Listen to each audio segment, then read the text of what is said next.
आजचा विषय आहे, कुणासाठी कितीही केलं तरी कमीच असतं. आपले सर्वांचे स्वागत आहे शोभा इन्स्पायर थॉट्स या चॅनलवर. कधी असा विचार तुमच्या मनात आला आहे का, की आपण कोणासाठी कितीही केलं तरी शेवटी आपणच कमी पडतो. आपण मनापासून देतो, स्वतःपेक्षा जास्त त्यांचा विचार करतो, पण शेवटी आपल्यालाच ऐकायला मिळतं, तू काहीच केलं नाहीस. तेव्हा खूप प्रश्न पडतात. खरंच आपण कमी पडलो का? आपण त्यांच्या प्रत्येक छोट्या गोष्टीला महत्त्व देतो. त्यांचा एक कॉल, एक मेसेज आपल्यासाठी सगळं काही बनतं. त्यांना आनंदी ठेवण्यासाठी आपण स्वतःचं दुःख लपवतो, हसत राहतो. जरी आतून तुटत असलो तरी त्यांच्यासाठी आपण बदलतो. आपल्या सवयी, आपली वेळ, कधीकधी आपलं पूर्ण आयुष्य, पण त्यांच्यासाठी ते सगळं ॲक्सेप्टेड असतं. जणू काही ते आपलं कर्तव्यच आहे. आणि एक दिवस आपण थोडंसं कमी केलं किंवा स्वतःसाठी थोडा वेळ घेतला तर तेच लोक म्हणतात, तू बदललास.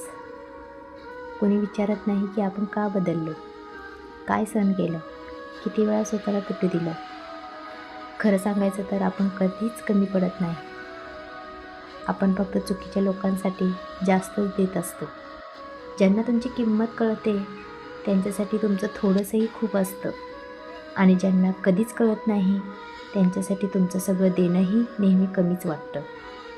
म्हणून आता स्वतःला इतकं हरवू नका की तुमचं अस्तित्व संपेल. कोणासाठी जगताना स्वतःसाठी जगणं विसरू नका, कारण शेवटी ज्यांनी तुमची किंमत नाही ओळखली त्यांच्यासाठी तुम्ही कितीही केलं तरी ते कमीच राहणार आहे. आणि एक दिवस तुम्हालाच जाणवेल की चूक तुमची नव्हती, तुम्ही फक्त चुकीच्या लोकांसाठी बरोबर वागत होता.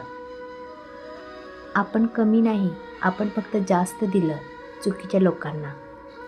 जर तुम्हालाही असं वाटत असेल तर एकदा कमेंटमध्ये नक्की लिहा, हो माझ्यासोबतही झालं आहे. जर हा विचार तुम्हाला आवडला असेल तर व्हिडिओला लाईक करा, चॅनलला सबस्क्राईब करा. पुन्हा भेटूया एका नव्या विचारासोबत. धन्यवाद.